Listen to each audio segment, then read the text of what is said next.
Seja muito bem-vinda e bem-vindo a mais um episódio do programa Como Goza, aquele programa que a gente traz aqui conversas inspiradoras de pessoas que sonham e transformam a nossa sociedade e realizam várias coisas legais. E hoje estou aqui ao lado da minha querida sócia, Edilene Almeida. Você tá bem? Tudo ótimo. Sexta-feira, Tá animada, hoje, né? Hoje é uma sexta-feira. Hoje é que a gente está gravando numa sexta-feira, mas quando você for assistir, a gente não sabe. Não sabemos, não mas sabemos ainda as assim, datas. hoje é sexta-feira e nada muda isso. Finalzinho de dia e temos um convidado muito especial aqui hoje, né, Renata? Quem é? Você quer falar? Marcelo Alves. Marcelo Alves. Vamos falar um pouquinho do apresentá-lo? Marcelo Alves. Marcelo Alves é engenheiro formado pela UFRJ com especializações em marketing e gestão empresarial. Ele é conselheiro certificado pelo IBCG e tem mais de 35 anos de atuação em grandes empresas como Shell, Banco Nacional, Atento, Citel e Teleperformance, sempre em cargos de liderança. Então imagina o que a gente vai aprender hoje com liderança com o Marcelo, que tem toda essa bagagem para compartilhar com a gente. Marcelo, um prazer receber você aqui hoje. Que isso, eu que agradeço a oportunidade de estar aqui com vocês. É uma honra para a gente te receber, Marcelo. Eu que agradeço a oportunidade. De verdade, Marcelo. Eu já conheço o Marcelo, né, há algum tempinho aí. Muito feliz de bater esse papo aqui hoje. Queria já aproveitar, né, emendar aí, você contar um pouquinho, né, dessa sua Conta um pouquinho da minha trajetória, jornada, né? da sua trajetória, para as pessoas conhecerem um pouquinho mais sobre você, sobre o seu trabalho, que é uma trajetória riquíssima, né, e em especial dentro da liderança e de gestão de pessoas. Então, vai ser um papo muito tranquilo, né, e sem dúvida com muita contribuição para todos. Bom, foi como a Renata comentou, né, eu tenho mais de 35 anos de experiência profissional, atuando em empresas nacionais e multinacionais, né. Eu sou engenheiro de formação e comecei a minha vida em fábrica, né, foi assim que eu comecei minha vida profissional. Eu trabalhei em fábricas durante 4 anos e pouquinho, né. Depois eu fiz uma mudança radical. Eu migrei para a indústria financeira. E lá permaneci na indústria financeira por quase 8 anos. E aí mais uma mudança, eu migrei para a área de serviços, com uma atuação muito forte no segmento de BPO, de Business Process Outsourcing, né? E lá permaneci boa parte, talvez grande parte da minha vida profissional. O sotaque não nega, eu sou carioca, mas já moro aqui há mais de 30 anos, mais da metade da minha vida já estou em São Paulo, né, e tenho 3 filhas. Não sabia que você era carioca. Pelo sotaque é impossível negar. Que legal, né? Muito bom saber um pouquinho mais, né? E aí temos uma questão que é importante aproveitar, né, dentro do seu contexto, né, e de um pouquinho que você comentou aqui com a gente. O que te motivou a seguir, né, uma trilha aí de carreira voltada para a liderança e para a gestão de pessoas? Eu fazia estágio numa fábrica, né, e quando eu me formei eu fui contratado. Então, recém-contratado, eu tinha uma grande bagagem teórica, pouca bagagem prática, né? Mas eu fui encarregado de fazer gestão de uma área com 12 pessoas que faziam a gestão de projetos, né? E eu comecei a trabalhar e passados assim 30, 45 dias, o meu gerente, o gerente para qual me reportava, me chamou para conversar. E ele falou o seguinte, falou, Marcelo, tem algumas coisas que precisam ser melhoradas na sua forma de fazer gestão, tem algumas coisas que podem ser feitas de uma forma diferente e melhor no processo da gestão de projetos, né? E a sua equipe tem percebido isso, eles têm vindo falar comigo, né? E naquele momento me dei conta de que ele tinha 2 opções. A primeira era me mandar embora, né? Me demitir e contratar alguém com mais experiência do que eu, ou até mesmo na época promover uma pessoa que fazia parte da minha equipe. Eram 12 pessoas, isso não me falha a memória, o que tinha menos tempo de casa tinha 10 anos de casa. Então ele poderia ter escolhido uma das 2 opções, me demitir e contratar alguém mais experiente, ou promover alguém que já trabalhava lá dentro há mais tempo, né? E só que existia uma terceira opção, né? Ele podia investir em mim, podia me treinar e podia me acompanhar e mostrar a forma correta, a melhor forma de fazer, de conduzir o dia a dia dos projetos e da área como um todo. Para minha sorte, ele optou pela última. Ele optou em me treinar e investir em mim. Então, eu acho que eu dei sorte. Eu aprendi desde cedo que vale a pena investir nas pessoas, né? Dá trabalho? Sim, dá trabalho. Toma tempo? Claro, toma tempo. Mas é extremamente gratificante quando você pode olhar para trás e ver que você ajudou, que você apoiou no desenvolvimento, no crescimento de vários profissionais. Então é algo que vale a pena. Eu aprendi isso desde cedo, tive essa sorte, né? E acho que ele deve ter enxergado em mim um potencial que talvez nem mesmo eu estava enxergando, né? Então eu acho que uma das atribuições de um líder é entender onde a pessoa está e aonde ela pode chegar. E você apoiar esse crescimento, apoiar essa evolução, apoiar esse desenvolvimento. Isso, para mim, é um papel muito, muito importante, fundamental, quando a gente fala em liderança. Entender onde as pessoas estão, entender onde elas podem chegar e apoiar esse crescimento, esse desenvolvimento, essa evolução. Olha só, e aí, que idade você tinha nessa época, Marcelo? 23 para 24 anos. Olha aí, super novo, 23 anos por aí. Eu já conheço você faz alguns anos, né? E posso falar um pouquinho aqui, depoimento pessoal, fora do contexto, mas óbvio, né? Alinhado aqui com o que a gente fala de liderança. Arquivo confidencial. É verdade, essa questão, né? Esse olhar clínico, você parece decifrar muito rápido as pessoas. Olhar ali e apostar, né, obviamente. Eu já vivi isso, inclusive, em uma experiência, né, com você, num projeto específico, de você apostar, né, investir tempo no desenvolvimento, no caso no meu, na época. Então, muito obrigada também por isso, publicamente aqui. Mas vou emendar isso aqui numa segunda pergunta. Como que a gente pode ter esse olhar mais clínico? Como que você apurou isso? Até para aproveitar o gancho da tua resposta. É difícil dizer, Dilane, porque é um pouco de feeling, um pouco de experiência, um pouco de treino, um pouco de usar experiências passadas que você já teve, né? Existem algumas passagens na minha vida profissional que me deram chance de desenvolver esse tipo de habilidade, né? Claro, eu nunca tive nem tenho a verdade absoluta, mas você acaba desenvolvendo um sentimento, um feeling, conforme você falou. Complementando um pouquinho a pergunta anterior, o comentário anterior, e já que você citou o seu exemplo, eu acho também que os líderes devem estar preparados a perder pessoas, né? Você lembra que você começou a trabalhar comigo numa área de operações e a gente, em conjunto, descobriu que talvez o seu crescimento passasse por você mudar de área e ir para uma área comercial, né? Então, foi isso que aconteceu. Então, eu acho que esse tipo de desprendimento também é muito importante para um líder.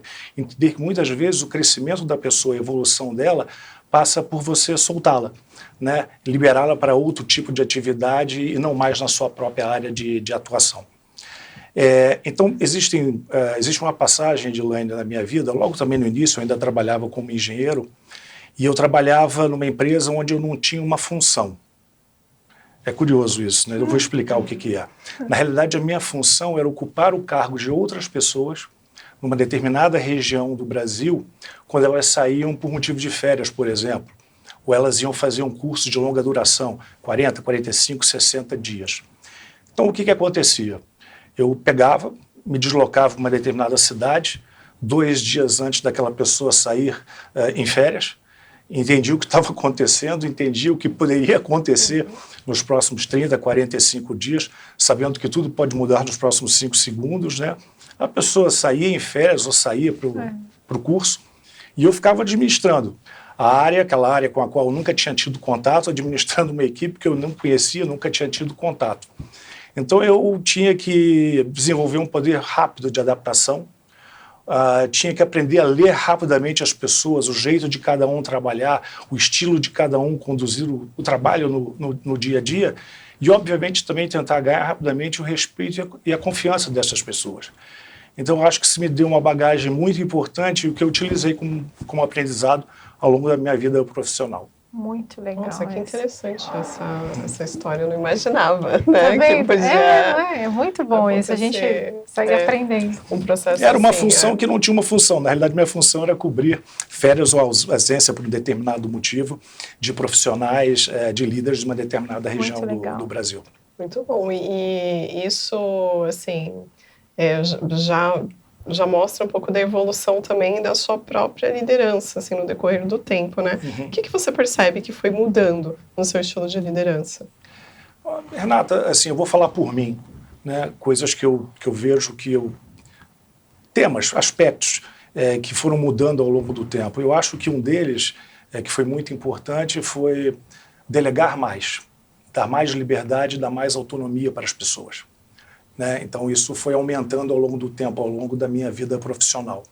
Obviamente, e eu sempre disse para quem trabalhou comigo, que junto com liberdade, autonomia, um aumento da delegação, vem também a responsabilidade. Né? Mas eu não tenho certeza que foi algo que mudou na minha forma de fazer gestão ao longo do tempo. Né? Eu também aprendi a tolerar mais o erro. Né? Então, tolerância ao erro foi algo que eu também desenvolvi ao longo do tempo. As pessoas vão tomar decisões, né? E só erra quem toma uma decisão. Né? Na realidade, quem não toma decisão fica parado. E a inércia é o pior dos mundos. Quem toma uma decisão pode errar, mas também pode acertar. Faz parte do jogo, faz parte do dia a dia. Mas o que eu sempre falei para as pessoas que trabalham comigo é que, assim, não corra risco desnecessário. Ninguém tem autoridade para correr um risco desnecessário. Riscos necessários fazem parte do dia a dia, fazem parte do negócio, fazem parte de um papel de liderança. Agora, riscos desnecessários, não. Então, a tolerância ao erro, claro, sendo sempre como pano de fundo isso que eu comentei sobre correr riscos necessários e desnecessários, também foi algo que eu aprendi ao longo do tempo. E também a escutar mais. Envolver mais a equipe num processo decisório, escutar as opiniões, escutar o que eles pensam, e que muitas vezes vai ser diferente da sua forma de pensar e de agir. E você tem que filtrar isso e entender que as pessoas podem estar certas e você errado. Então, aprender a escutar mais do que falar, né? E também a engajar e envolver as pessoas no processo de decisão, foi algo também que evoluiu ao longo do tempo, falando da minha pessoa. E, sinceramente, eu acho que não há melhor forma do que você engajar as pessoas no processo decisório, porque somente dessa maneira, dessa forma, você vai conseguir um comprometimento total e um envolvimento total do grupo na busca de um objetivo comum. Muito bom. É muito bom, né? E pensando um pouquinho aqui, né, na tua trajetória, né, ouvindo um pouquinho mais da sua história, como é bom, né, a gente parar um pouquinho. E pensando um pouco na sua fala, o que você considera como primordial ou uma prática ou práticas essenciais para construir uma relação de confiança com o time? Confiança é algo que você demora para conquistar e você pode perder em segundos. Então, e assim, não existe um relacionamento dentro de uma equipe ou do líder da equipe com a sua equipe sem esse mecanismo de confiança. Né? Eu acho que uma coisa muito importante é você ter uma prática que case com o discurso. Você ter coerência e consistência entre o discurso e o que você pratica. As pessoas são inteligentes, elas vão notar que você fala uma coisa e pratica outra. Então, você ter uma coerência, uma consistência, um casamento entre discurso e prática, isso é muito importante. Acho que ter uma comunicação clara e transparente é fundamental. Sempre falar a verdade, né? Não esconder as coisas. Conversa, fala a verdade. Não custa nada, é o caminho mais curto e o melhor caminho a ser seguido. Né?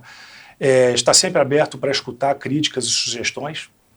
Mais uma vez, ninguém é o dono da verdade e muitas vezes alguém que trabalha com você tem uma visão diferente e que é melhor do que a sua.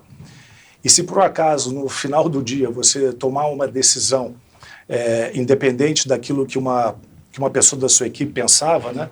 Porque, assim, As opiniões podem ser diferentes, mas a responsabilidade pela decisão final é do líder, né? E muitas vezes você não consegue chegar a um consenso num determinado grupo, numa determinada equipe, e você opta por um caminho A, enquanto de repente a maioria das pessoas achava que o caminho B era o mais adequado. Se você faz isso, se você descobre que você errou, peça desculpas, volte atrás, não custa nada. É mais prático, é mais barato você fazer isso. Então, eu acho também que é importante você reconhecer os seus erros, reconhecer que você tomou uma decisão e que havia outra melhor. E, mais uma vez, não tem problema nenhum voltar atrás, não tem problema nenhum reconhecer que havia uma opinião e um caminho que era mais condizente, mais aconselhável do que aquele que você resolveu tomar. Então, acho que são alguns exemplos de atitudes, né, que fazem com que essa relação de confiança possa ser construída. E isso tem muito a ver com comunicação, né, como você falou. E aproveitando a deixa da comunicação, você tem uma dica para essa questão do dar e receber feedback? Como fazer isso de uma forma assim, eficiente? O que é feedback, né? Eu vou separar em dois momentos. Tá? Eu acho que um primeiro momento é aquele feedback formal. Né? Cada empresa tem um processo de registro do feedback formal, que acontece em periodicidades diferentes, 3 meses, 6 meses, 1 ano, depende de cada empresa tem uma política, mas você tem aquele momento formal do feedback, né, onde você registra aquilo que aconteceu ao longo de um determinado período. Ok, é assim, mas para mim o feedback é dia a dia. Né? Eu acho que cada interação que você tem com uma pessoa da sua equipe, quer seja numa apresentação, numa visita a um cliente, numa reunião, não importa. Todo e qualquer momento de interação é um momento que pode servir como um feedback para aquela pessoa. Né? Então, o momento formal do feedback, a gente não deve ter surpresas no momento formal do feedback, nem para quem está dando, nem para quem está recebendo. Por quê? Porque isso tem que acontecer ao longo do tempo. Né? É o tipo da coisa. Eu vejo uma pessoa que trabalha comigo fazendo uma apresentação para um determinado cliente e eu vejo que, poxa, ela podia ter feito alguma coisa melhor, de uma forma diferente para melhor. Terminada a apresentação, terminada a reunião, eu peço para a gente sentar e conversar. Olha, você podia ter feito isso dessa forma, podia ter apresentado de uma forma diferente, com uma crítica construtiva. Eu não vou esperar 6 meses, 1 ano para dizer isso. Porque muitas apresentações vão acontecer ao longo desse período. Então, para mim, o processo de feedback é um processo diário. E eu acho que o mesmo também se aplica a elogios, né? Se você vê alguém que teve uma participação importante em um determinado projeto, se teve alguma ideia que fez com que aquele projeto fosse viável num prazo menor, por exemplo, também chega e elogia. Né? Você não precisa esperar um processo formal de feedback ou para destacar um ponto de melhora ou para destacar também um ponto de elogio. Né? O trabalho que foi apresentado por aquela pessoa que faz parte da sua equipe. Então, assim, tem um processo formal e tem o dia a dia. Então, para mim, o processo formal simplesmente ele tem que fazer um fechamento daquilo que já foi conversado ao longo do ano. E outra coisa também que é muito importante, eu aprendi, quem trabalhou comigo sabe disso, eu sempre perguntava periodicamente para as pessoas que trabalhavam comigo que falassem para mim assim, até 3 coisas, pontos de melhora que eu poderia ter. Né? E 3 coisas que elas achavam que eu estava fazendo bem e que deveria continuar a fazer. As equipes, elas convivem com o líder 5 dias por semana, várias horas por dia. Elas conhecem você muito bem. Elas conhecem você melhor do que você mesmo em alguns aspectos. Então, se você tem uma equipe que quer o seu bem, que quer que o grupo evolua, que cada um dentro do grupo evolua, ela vai falar para você a verdade. Quer seja alguma coisa boa, quer seja algum ponto de melhoria. Então, acho que é meio chavão, né? Feedback de 2 vias, né? Mas assim, ele tem que ser praticado, ele tem que ser feito. Feedback não pode entrar por um ouvido e sair pelo outro, ele tem que ser processado. Às vezes o colaborador tem medo, né, de fazer, de falar, como que ele pode trabalhar isso? Renata, é uma relação de confiança. E você tem que dar chance para as pessoas falarem o que elas quiserem. Eu sempre comentei com as pessoas, poxa, pode vir conversar comigo o que você quiser, desde que seja com respeito e que o intuito seja a melhoria do indivíduo e do grupo. Se você vier com essas 2 premissas na cabeça, críticas construtivas, críticas que possibilitem a gente crescer como profissionais individuais e como grupo, e se a crítica for feita com respeito, pode vir falar o que quiser. Muito bom. Estamos tendo aqui uma masterclass sobre liderança. Aulão. Eu inclusive presenciei, né? Acho que você falando de feedback, não só dos seus colaboradores, né, funcionários ali, líderes que você também liderou, mas de clientes, né? Algumas vezes estava lá o Marcelo pedindo feedback para os clientes, o que é muito importante, porque sem ter essa devolutiva, dificulta muito, você não melhora. Exato. Eu acredito que ninguém acorde de manhã dizendo o seguinte: vou fazer tudo errado. As pessoas não são assim, né? Tanto na relação pessoal, né, como profissional, né, ou até mesmo business to business, né? Sim. Então, assim, se você não falar para as pessoas do que você está gostando, do que você não está gostando, do que pode ser feito de uma forma diferente, de uma forma melhor, elas não vão adivinhar. Ninguém pode mudar, né? Não vão adivinhar. E aí, dentro desse contexto, né, até com a experiência que você tem, já tendo vivido, né, em várias organizações e com diferentes estilos também de liderança, pessoas, né, o que você destacaria como habilidades que serão essas mais valorizadas ou requisitadas ou essenciais para esses líderes aí agora, né, no futuro? Dilane, eu acho que tem uma coisa que é importante e que aconteceu comigo quando eu trabalhava na indústria financeira. Né? Eu acho que... Bom, eu vou dar um exemplo. Naquela época eu tinha uma equipe de 6 gerentes, se não me falha a memória, e eu me reunia com eles toda segunda-feira à tarde, para que eles pudessem apresentar os projetos que estavam em curso, como é que estava a participação deles em grupos de trabalho multidisciplinares, né? E naquele dia de manhã eu entrei na minha agenda e vi que eu tinha, não vou dizer poucos compromissos, mas menos compromissos na minha agenda do que eu vinha tendo nos últimos 18, 24 meses, né? E na parte da tarde, interagindo com todos eles apresentaram o que estava acontecendo, cada um na sua área de atuação, e tinha um projeto onde eu tinha um interesse pessoal, um tema que me interessava bastante, né? E eu comentei com essa pessoa: poxa, você tem 2 ou 3 reuniões esta semana do grupo de trabalho e me coloca para participar com você dessa reunião para que eu possa me aprofundar no que está sendo feito. E essa pessoa, esse gerente trabalhava comigo, ele falou assim: poxa, Marcelo, não me pede para fazer isso não. E aí eu cheguei e falei assim: poxa, por quê, né? Ele falou assim: porque se você fizer isso, você vai tirar a minha autoridade e a minha representatividade. Porque afinal você me colocou lá para representar você, para representar a nossa área. Se você comparecer, o foco vai virar para você e não mais para mim, que era o representante da área até aquele momento. Eu parei alguns segundos, pensei e falei: você está certo, eu não vou não, vai você. E naquele dia de noite, quando eu cheguei em casa, eu parei para pensar, né, e descobri uma coisa interessante. Eu descobri que eu tinha me tornado, entre aspas, inútil. As pessoas, algumas mais, outras menos, que trabalhavam comigo, que se reportavam a mim, elas não precisavam mais de mim como elas precisavam 2 anos atrás, né?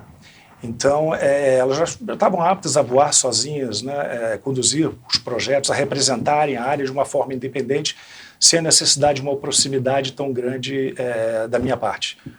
Né? Então, isso foi um aprendizado importante. Então, acho que você se tornar, mais uma vez, entre aspas, inútil, faz parte do processo de você formar uma equipe e formar novas lideranças, né?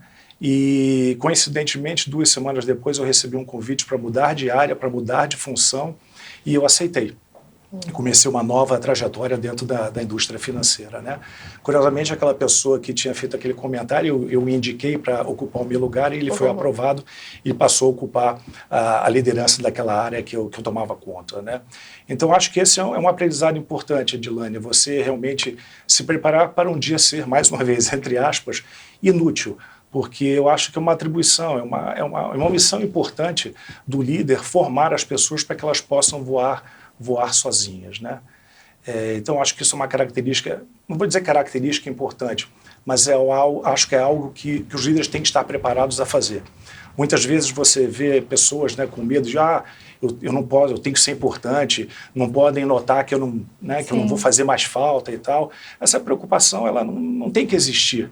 Até mesmo porque se você quer galgar novos degraus na sua vida profissional, você tem que deixar uma área preparada, senão nunca vou deixar você assumir novos desafios. Né? E foi engraçado, porque o diretor da área perguntou, Marcelo, pois você vai sair, como é que fica a sua área? Eu falei, bom, igual ou melhor, né? Porque eles estão preparados para fazer tudo sozinhos. Né? Então isso também te possibilita crescer, te possibilita a crescer como indivíduo e como profissional, a se movimentar em busca de um novo desafio. Então, quando você se viu como inútil, você viu ali que tinha cumprido uma missão e tinha que partir para outra. Exatamente. Muito bom. Inútil no bom sentido, no né? bom sentido.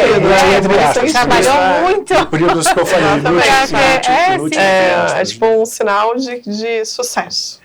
Sim, eu acho que sim. Eu acho que menor dependência, né?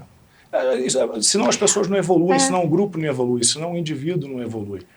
Né? Eu acho que isso é importante como uma atribuição da liderança. E não quer dizer também distanciamento, né? Pelo contrário, de jeito algum. Você está próximo do time, próximo, né, dos clientes, enfim, é que em muitos dos papéis do dia a dia você já não tem mais a necessidade ali da presença, né? Não tem. E preparar o time é um grande desafio. Então, segue sendo aí um desafio para o futuro. E acho também, Edilane e Renata, que assim, o mundo ele muda rapidamente. A velocidade da mudança é cada vez maior. E muitas vezes muda para direções que a gente nunca imaginou. Então eu acho que todo mundo, né, os profissionais de uma forma geral e os líderes talvez mais ainda, eles têm que desenvolver uma capacidade de adaptação muito grande, né, cada vez mais aprender a se adaptar a novos contextos, né, estar preparados por um processo de aprendizagem contínuo, aprender e desaprender a todo momento. Eu acho que conviver com a incerteza também será uma constante, já é e será cada vez mais. Né? E quando você fala em planejamento, quando comecei a minha vida profissional, você tinha lá o planejamento principal e o alternativo. Era o plano A, que era o principal, e o plano B, que era a alternativa. Hoje você tem que ter multiscenários, né? Então talvez você tenha que ter plano A, plano B, plano C, plano D, plano E, né? Exatamente em função desse contexto com o qual a gente se depara. Né? E falando em mudanças rápidas, a gente estava conversando também ali nos bastidores sobre tecnologia, né? Que está muito acelerado e vai cada vez mais. Como que você vê, Marcelo, a questão da tecnologia e também das novas gerações nessa parte da gestão das pessoas? Renata, a tecnologia é uma realidade. Né? Então, ela já está presente nas nossas vidas e estará presente cada vez mais. E ela pode ser usada de várias formas, como um instrumento de ganho de eficiência, instrumento de ganho de produtividade, facilitadora no intercâmbio e compartilhamento de informações, treinamento. A tecnologia está aí. Agora, cabe a cada um utilizá-la da melhor forma possível. Né? Quando você fala em novas gerações, é um tema interessante. Como eu comentei no início, eu tenho 3 filhas. A mais velha tem 35 anos, a do meio tem 25 anos e a mais nova 19 anos.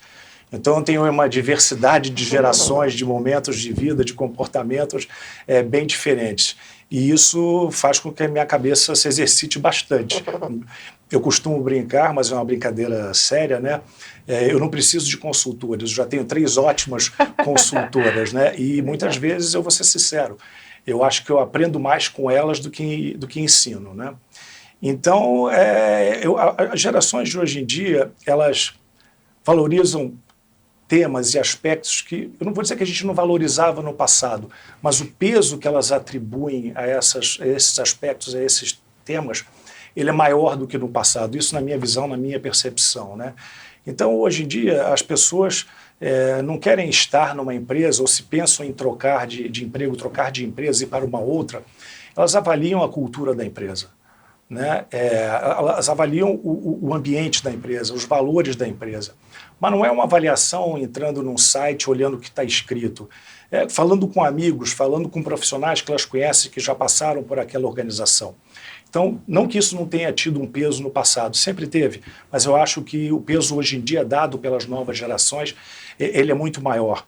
Eu acho que elas buscam empresas que permitem com que elas exerçam a sua criatividade, que permitam com que a inovação esteja presente não só na teoria, mas na prática, né?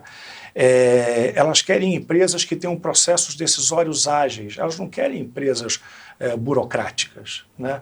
Elas querem empresas onde elas possam aprender a se desenvolver.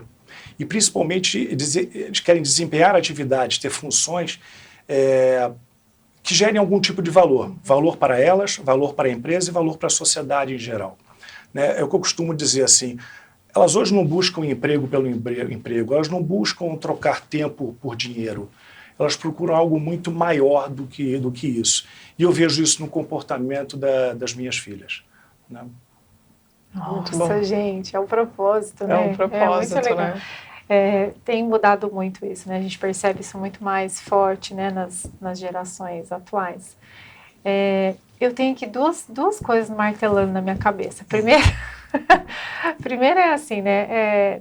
Para quem ouve a gente, quem escuta aqui, acompanha, tem alguma coisa que você possa dizer, que momento que a chavinha virou, sabe? Agora eu sou líder, agora eu sou responsável. Essa chave vira, né? Ela vira, né? Como que acontece isso, né? A gente inicialmente não é um líder e de repente se torna um líder. Como foi isso para você? Assim, em que momento isso aconteceu? O que Boa foi pergunta. marcante? Eu não sei se eu tenho um momento definido para mencionar. Sinceramente, eu não sei. Eu acho que, como desde a minha primeira experiência profissional, eu já fui encarregado de liderar um grupo de pessoas, de 12 pessoas, isso, para mim, passou a ser alguma coisa, como é que eu posso dizer, natural. Sim. Ao longo do meu processo de amadurecimento profissional, ao longo da minha carreira como um todo, né? Eu nunca tive uma função onde eu só dependesse de mim. Todas as posições que eu ocupei, independente da época, né, independente se eu atuava no mercado financeiro ou como engenheiro, eu sempre dependi de pessoas para atingir os objetivos, para atingir os resultados. Então isso foi algo que aconteceu naturalmente. Eu, sinceramente, não acredito que ninguém consiga fazer coisa alguma sozinho, né? Você sempre vai ter que ter o apoio de uma equipe que te empurre, que te jogue para cima. Você vai ter que aproveitar as características de cada um, a formação de cada um, a diversidade que existe dentro da sua equipe, engajá-los, motivá-los, comprometê-los para que o grupo chegue a um determinado objetivo, né? Então, eu acho que, como desde a minha primeira experiência profissional, eu já tive uma equipe abaixo de mim, e obviamente eu não ia conseguir trabalhar por 12 pessoas, eu acho que isso aconteceu naturalmente ao longo do tempo. E realmente eu acredito que ninguém consegue fazer coisa alguma sozinho. Você vê muitas vezes até aqueles esportes individuais, né? Um jogador de tênis, por exemplo, você vê que quando ele ganha ou mesmo perde uma partida, né? Ele agradece a toda uma equipe que está por trás, um psicólogo, um nutricionista, uma fisioterapeuta. Muitas vezes essas pessoas não aparecem, né? Só aparece quem está lá na frente, mas com certeza ele não conseguiria triunfar, nem crescer, nem amadurecer, se não tivesse muita gente trabalhando por trás. Acho que é isso. Um excelente exemplo, né? Muito bom. E aí, talvez, né, as pessoas também fiquem se perguntando, que querem, né, chegar lá e viver um pouco da sua experiência também, né, em posições muito estratégicas dentro das empresas, estejam se perguntando, como é que eu faço? Que você tem aí, né, alguma dica, recomendação para quem quer liderar pessoas ou, né, ou faz isso ainda ainda num processo muito mais inicial? O que você deixaria aí de... Eu acho que a gente já comentou sobre isso, que eu acho que é estabelecer uma relação de confiança. Tá. Né? E entender que, pegando carona no tema das novas gerações, né? Muitas vezes eu me deparei com situações onde o pessoal falava assim, poxa, as gerações mais antigas não sabem nada porque não estão acostumados com tecnologia. E os mais antigos falavam, poxa, essa juventude aí não tem experiência, não sabe de nada, só se preocupa com tecnologia. Então eu acho, Dilane, que o primeiro passo para um líder é montar uma equipe diversa em todos os sentidos, de formas de pensar, legal, de formação, de estilos. Acho que interiorizar e repassar isso para o grupo, de que todo mundo tem algo para ensinar e todo mundo tem algo para aprender. pouco importa se você é um engenheiro, administrador de empresas, se você teve a experiência A e o outro teve a experiência B. Então, eu acho que um verdadeiro líder, se ele quer, se ele quer evoluir nesse papel da liderança, ele tem que aprender a formar equipes diversas, respeitar as diferenças e tentar tirar o melhor de cada um, independente de idade, independente do que fez, independente da formação, independente da experiência. Porque aí você vai fazer com que 1 mais 1 não seja somente 2. Você vai fazer, contrariando a matemática, de que 1 mais 1 vai virar 3, e não somente 2, contrariando a matemática. É o que eu penso. E Marcelo, pegando o gancho do que você acabou de falar, o que você vê que vai ser assim, que é o desafio do futuro agora para essas lideranças atuais? Eu acho que foi aquilo que a gente comentou sobre adaptação, encarar a velocidade das mudanças, trabalhar com as incertezas. Eu acho que esses talvez sejam os principais desafios, né? E acho que algumas coisas não vão mudar.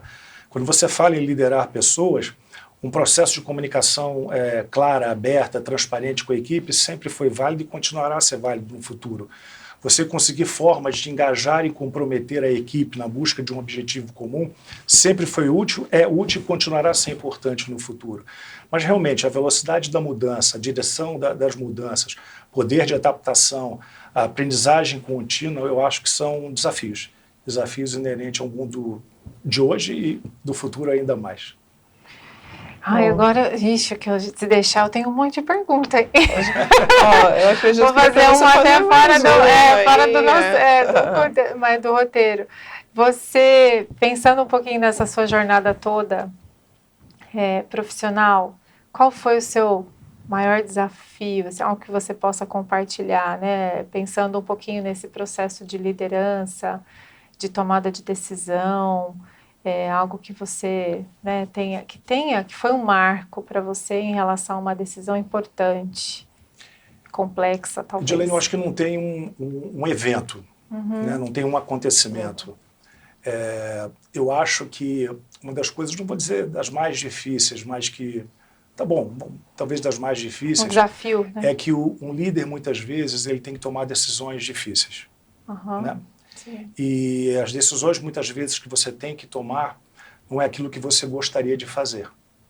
Sim. Então, eu acho que, se eu pudesse passar uma mensagem, né, para quem é líder e quer se tornar líder, é que comece a se acostumar desde já a, muitas vezes, ter que tomar decisões que você não gostaria de ter que tomar, mas que elas são necessárias. Né? E aí você vai ter que conviver com isso pelo resto da sua vida, né? Mas faz parte do processo de liderança, né? Tomar decisões difíceis, demitir uma que pessoa, você não gostaria, né, de tomar, mas que naquele momento é uma decisão necessária para um bem maior. Né? Sim. E aí a inteligência emocional tem que estar bem ser desenvolvida nesses processos. E o meu pai sempre falava, né? Assim, meu filho, tome decisões, pense bem antes de tomar as decisões, porque são as decisões com as quais você vai ter que conviver pelo resto da sua vida, né? Agora, assim, o papel da liderança é um papel solitário, é um papel muitas vezes difícil, e que foi como eu falei, né? Talvez sejam os momentos mais desafiadores na minha vida. Foi quando eu tive que tomar uma decisão que eu não gostaria de tomar, mas que tive que tomar porque era necessário. São momentos complexos aí da liderança, né? Passa inclusive por ter que demitir alguém, né? Que é um processo também mais delicado, mais importante, doloroso, né? Doloroso muitas vezes, né? Mas necessário, na verdade. Muito bom. Bom papo até aqui, né? Bom papo, muito bom papo. Acho que aí tem uma dica aí, né? Que você quer aí, que eu tô vendo que você tá querendo falar. Você trouxe várias reflexões importantes, né, Marcelo, aqui pra gente. É uma masterclass, não é um videocast, você sabe. A gente tem que fazer o seu curso, né? Porque dá vontade de ficar ouvindo, né? E aprendendo aqui muito mais. Mas como a gente está aqui assim, caminhando para os momentos finais também, eu queria saber se você tem algum conselho, além desses todos que você já deu, algum conselho adicional que você quer deixar aqui para os nossos espectadores e ouvintes. Eu acho que uma coisa muito importante é você ter respeito por opiniões diferentes da sua, né? E muitas vezes você encontra formas de pensar e opiniões diferentes dentro da sua própria equipe. Por isso que eu comentei há algum tempo atrás que é importante você escutar, importante você refletir, né? Então eu acho que, sem querer ser repetitivo, eu acho que é importante você montar uma equipe diversa em todos os sentidos, porque se você montar uma equipe que se parece com você, provavelmente você não vai encontrar alternativas, provavelmente você não vai encontrar caminhos diferentes, né? Eu vou contar uma passagem que aconteceu comigo quando eu trabalhava na indústria financeira. Eu tinha uma vaga gerencial, uma vaga para um gerente, para uma determinada atividade, e eu contratei uma pessoa inicialmente com experiência profissional na indústria financeira. 6 meses, 8 meses depois essa pessoa saiu. Contratei uma outra pessoa com experiência profissional na indústria financeira, e também saiu 6, 8 meses depois. E aí um amigo meu falou, poxa, tem um colega meu, um amigo meu de infância, que ele é geólogo, né? E ele quer ter uma oportunidade de mudar de ramo de atividade. Eu falei, geólogo? Ele trabalha com pesquisa de recursos minerais. Eu falei, tá bom, me manda o currículo, né? E o que passou pela minha cabeça naquela época, poxa, eu estou tentando contratar alguém com experiência na indústria financeira. Será que eu não tenho que mudar a forma de pensar? Será que eu não tenho que pensar diferente? Será que eu não tenho que fazer alguma coisa que, teoricamente, não é a coisa mais aconselhável para que dê certo, né? Dito e feito, eu contratei essa pessoa, ela começou a trabalhar comigo nessa vaga que estava disponível, e com o passar dos anos nos tornamos grandes amigos, somos amigos, muito amigos até hoje, e acabou que ele se tornou presidente de uma grande empresa ao longo dos anos. Então eu acho que é você montar uma equipe diversa, você entender que todo mundo pode contribuir, e muitas vezes fazer aquilo que não é mais lógico. Eu não estou falando em fazer besteira, eu estou falando daquilo que não é mais lógico, pode ser uma solução para que você saia de uma situação com a qual você se deparou. Então eu também convidaria as pessoas a examinar um pouquinho isso, né? Uhum. De repente você quer ir por um caminho lógico, e aquele caminho lógico talvez te leve para o mesmo destino sempre. Talvez você tenha que fugir um pouquinho, né, daquele caminho lógico para que você tenha sucesso. Mais uma vez, sem correr riscos desnecessários e fazer besteira. Muito bom, muito bom. Gente, maravilhoso, né? Fechando com chave de ouro. Com chave de ouro, exatamente. Eu fico muito feliz aqui, né, em ouvir e poder associar, né, algumas das suas falas com momentos, né, que eu pude presenciar alguns anos atrás. Então, é muito bom, né, quando a gente recebe pessoas, e a gente procura selecionar muito, né, as pessoas que vêm aqui no canal, porque a gente quer trazer não só conteúdo de valor, mas também pessoas que praticam aquilo que falam. Então, prazer enorme de novo. Que isso, né? Eu que mais uma vez agradeço a oportunidade e foi um prazer estar aqui com vocês. Muito obrigada, Marcelo. Eu espero que você possa voltar mais vezes. É só me convidar que eu volto. Tenha gostado da experiência também aqui. Mais uma vez, é só me convidar que eu volto. Tá bom, então tá bom. E aí, ficamos por aqui, né, sócia? Ficamos. Então, esse bate-papo aqui, ele tem a produção da Empreiteira Digital. E eu espero que você tenha gostado, e se fez sentido, leve essa mensagem para mais pessoas, espalhe e compartilhe esse episódio aqui com quem você sabe que precisa assistir, e eu espero que você tenha aí tido vários insights aí também que faça a diferença no seu dia a dia. Muito obrigada pela sua audiência e até o próximo episódio. Muito obrigada.